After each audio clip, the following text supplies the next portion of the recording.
Hello बच्चों, कैसे आप? मस्त।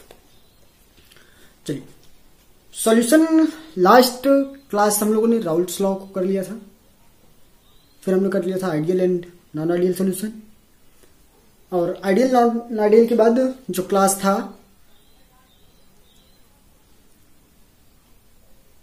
वो था वांट ऑफ फैक्टर को लेकर के। वांट ऑफ फैक्टर बहुत छोटा सा टर्म था लेकिन बहुत ही इंपॉर्टेंट टर्म। अब आज का जो क्लास है वो कोलिगेटिव प्रॉपर्टीज से है। Colligative properties.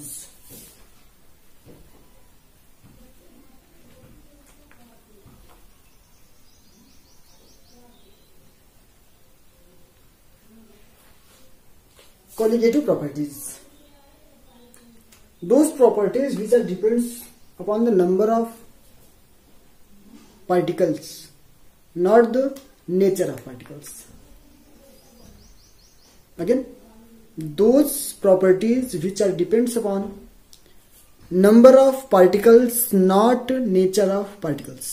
That is called colligative properties. Colligative property में जो सबसे पहला टर्म हमको पढ़ना है वो है रिलेटिव लोअरिंग ऑफ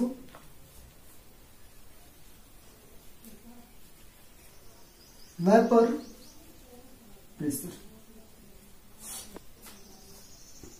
ये पहला ही टर्म है हमारा, relative lowering of vapour pressure. समझा जाए इसको? सबसे पहला टर्म या आर एल बी पी लिखे थे इसको हम लोग, और आर एल बी पी लिखेंगे तो आप समझ जाइए कि किसकी बात की जा रही है। ठीक, तो relative lowering of vapour pressure को हम समझते हैं एक सिंपल से टर्म से। सपोज दैट आपने लिया कोई सॉल्वेंट, ठीक, तो प्योर सॉल्वेंट है और वोलेटाइल सॉल्वेंट है ना, वोलेटाइल है। तो वोलेटाइल होने पर होगा क्या कि इसके वेपर्स बनेंगे, और इसके जो वेपर्स बनेंगे उसको आप क्या बोलेंगे? मान लीजिए ए है तो इसे आप बोल देंगे पी नॉट ए। सही बात है। फिर आपने क्या किया, इसमें कोई सॉल्यूट मिलाया, इसमें आपने कोई सॉल्यूट डिजॉल्व किया, और सॉल्यूट जो डिजॉल्व किया आपने बहुत ही थोड़ी मात्रा में डिजॉल्व किया आपने, बहुत ही अल्प मात्रा में। मतलब आपने जो सॉल्यूशन बनाया वो कैसा बनाया? Dilute solution. Dilute solution.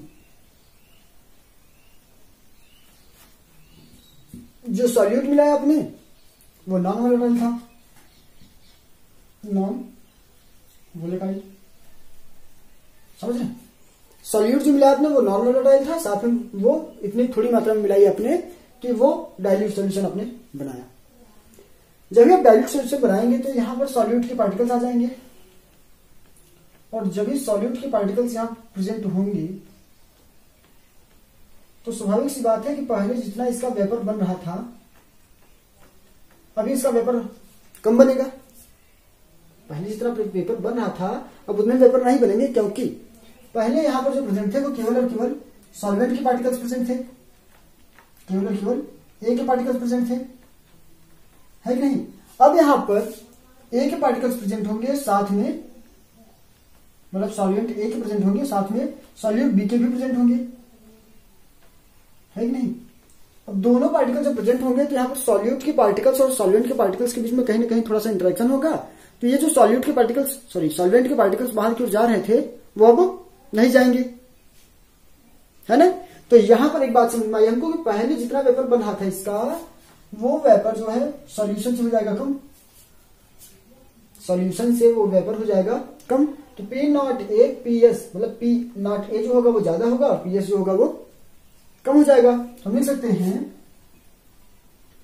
P naught A is greater than P S, लिख सकते नहीं हम लोग। और यही तो हो गई हमारा lowering of vapour pressure.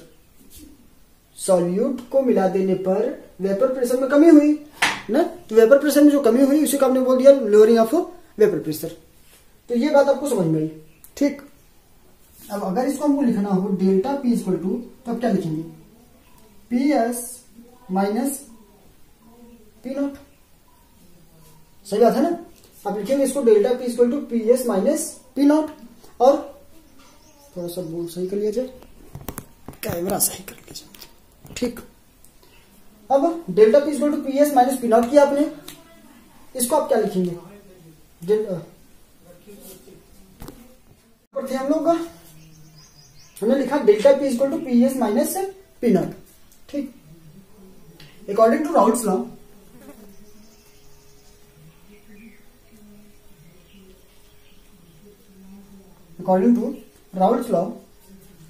P total और पी सॉल्यूशन, बात क्या कहिए ना, चाहे पी टोटल कर लीजिए चाहे पी सॉल्यूशन कर लीजिए।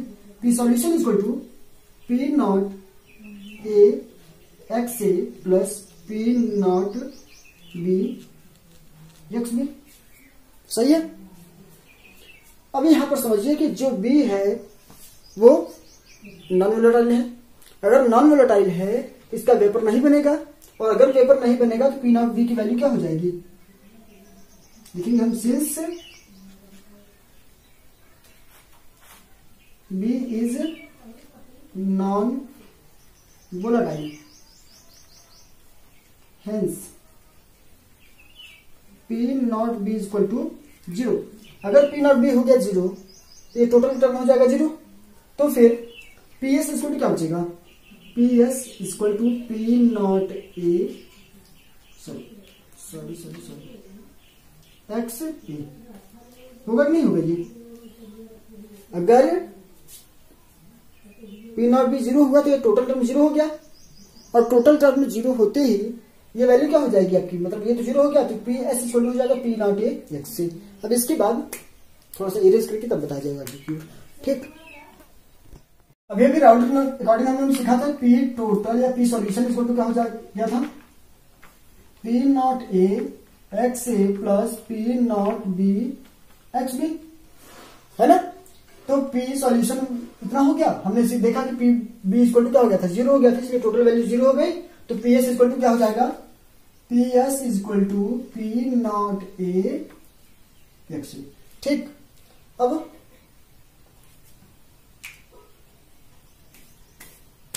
एक्स ए को हम लोग और क्या लिख सकते हैं? 1 माइनस एक्स टू कर सकते हैं नहीं?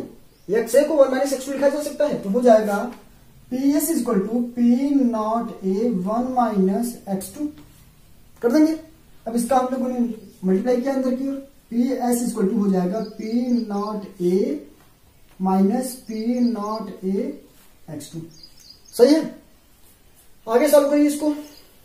आगे पी एस को इस तरफ लेके गया, पी एक्स टू को इस तरफ लेके आए, तो हो जाएगा P naught A X two चला था यार, बी चला था ना, सॉरी रियल सॉरी। ये क्या हो जाएगा वहां पर एक्स, अगर ए 1 मानते तो उसको हम लोग 2 मानते, बी हो जाएगा, ये भी बी हो जाएगा, सॉरी रियल सॉरी इसके लिए एक्स बी हो गया। P naught A X B equal to क्या हो जाएगा? P naught A minus P S. और स्टार्टिंग में आपको याद हो तो इसको हमने डेल्टा पी माना था, स्टार्टिंग में हमने इसी को क्या माना था? डेल्टा पी माना था ना। तो ये हो गया आपका P naught A X B equal to delta P. आगे यार है नहीं दीजिए इसको, जैसे का तैसा बना दीजिए, P naught A minus P S. आगे एक्स बी इक्वल टू क्या हो जाएगा? एक्स बी इक्वल टू हो जाएगा P naught A minus P S upon P naught ए। अच्छा एक बात और, एक्स बी को आप क्या लिख सकते हैं? दिख रहा ना बोर्ड? एक्स बी को क्या लिखा जा सकता है? एक्स बी को हम लोग लिख सकते हैं N B minus sorry N B upon N A plus N B. और चूंकि डाइल्यूट सॉल्यूशन है, just because of dilute solution we assume N B is as negligible. Clear? लिख दे, या फिर आप समझ लीजिए कि एन बी को हमने क्या मान लिया? नेग्लेजिबल मान लिया। ठीक, तो एन बी को आप नेग्लेजिबल मान लेंगे तो हो जाएगा N B upon N B. तो डायरेक्ट हम यहाँ पर फॉर्मूला लिख दें सबसे ऊपर की ओर, आप ऊपर से नोट कर लीजिएगा। ठीक, हम सबसे ऊपर लिख रहे हैं अभी,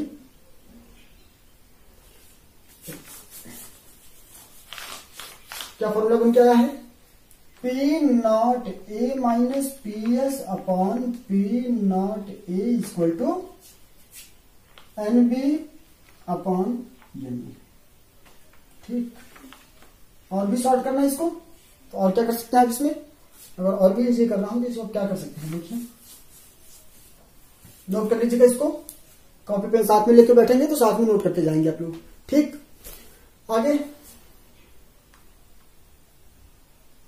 P naught A minus P S upon P naught A equal to weight W B है ना, WB upon MB upon WA upon weight upon multiply weight, ऊपर क्या था इसको, तो हो जाएगा MA अपॉन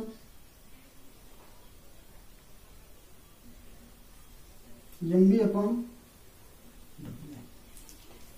तो ये फॉर्मूला बनके फाइनल फार्मूला आपका आ गया। ठीक, तो हमको यहाँ इस टॉपिक से फॉर्मूला इसलिए याद रखना है क्योंकि न्यूमेरिकल पक्का आने वाला है ना, इस टॉपिक से न्यूमेरिकल आएगा, थियरी से रिलेटेड कुछ बातें आएगी नहीं।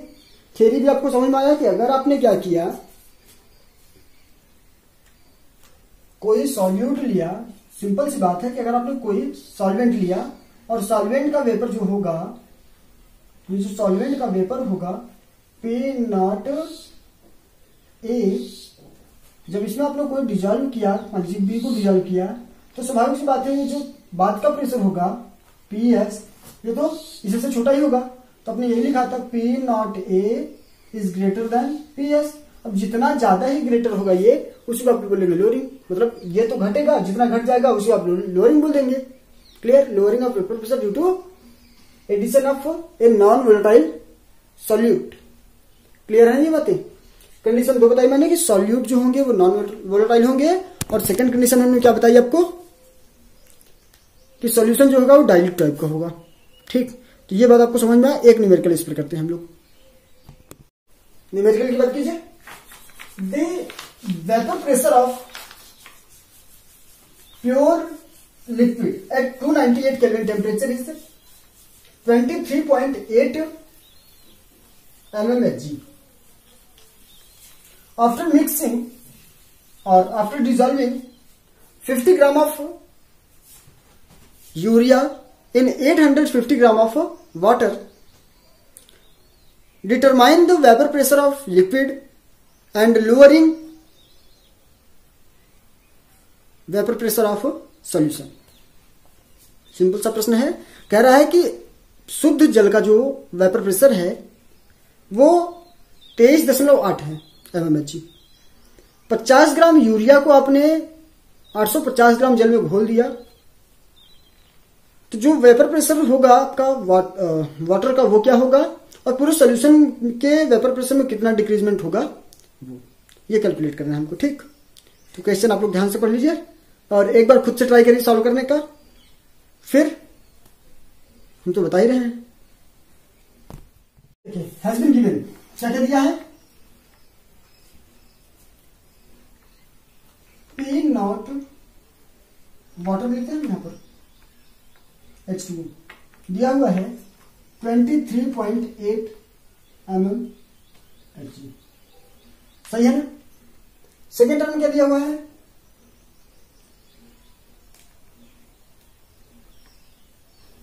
वेट ऑफ H2O इज 850 और मॉलिक्यूलर वेट कितना होता है इसका 18। ठीक, ये तो पता है ना। वेट ऑफ यूरिया, यूरिया की कितना दिया है 50 ग्राम, और इसका मॉलिक्यूलर वेट कितना होता है, यूरिया का फॉर्मूला है H2CO NH2CO NH2 60 होता है इसका, तो हो जाएगा यम यूरिया इक्वल टू 60। एक बार काउंट कर लीजिए आप लोग, दो नाइट्रोजन है 28, 12, 40, 16, कितना हो जाएगा 56 और 4 7, सही है ना। अब क्या क्या ज्ञात करना है हमको, प्रेशर ऑफ H2O कैलकुलेट करना है, सॉरी यार कैसे समझें, प्रेशर ऑफ H2O कैलकुलेट करना है, साथ में लोअरिंग वेपर प्रेशर तो लास्ट में कैलकुलेट हो जाएगा। तो फॉर्मूला क्या बन रहा है यहाँ पर, P0 H2O minus P of solution upon P0 H2O equal to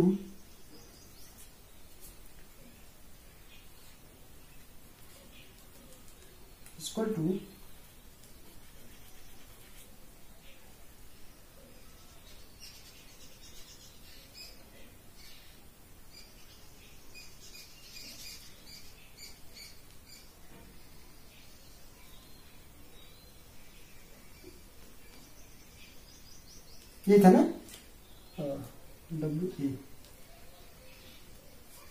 WB upon MB into MA upon W। इसका वैल्यू पता हमको, इसकी वैल्यू पता है ना 23.8 माइनस PS नहीं पता है हमको 23.8 इक्वल टू इसका कितना हो जाएगा WB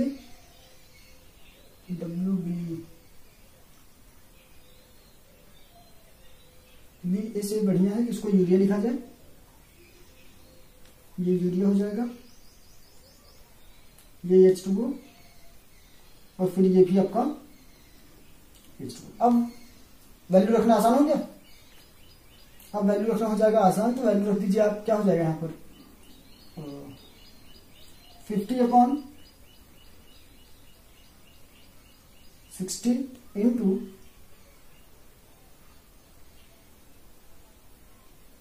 18 अपॉन 850। पीएस तो बचा है बस, बाकी सब टर्म आपको पता है।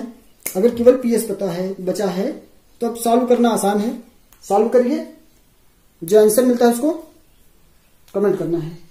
अच्छा एक बात और, जो पी सॉल्यूशन आ रहा है, पी सॉल्यूशन ये PH2O में से जब हम लोग पी सॉल्यूशन घटा देंगे तो जितनी लोअरिंग हो रही है वो भी हमको मालूम पड़ जाएगा। तो ये हो गया हमारा numerical. Next topic next video में लोअरिंग वेपर प्रेशर। अगर आपको समझ में आया तो लाइक करना है, साथ में अगर पसंद आया तो लाइक कर दीजिएगा यार, ठीक। और नोट्स बनाएंगे आप लोग, हाँ चलिए, थैंक यू।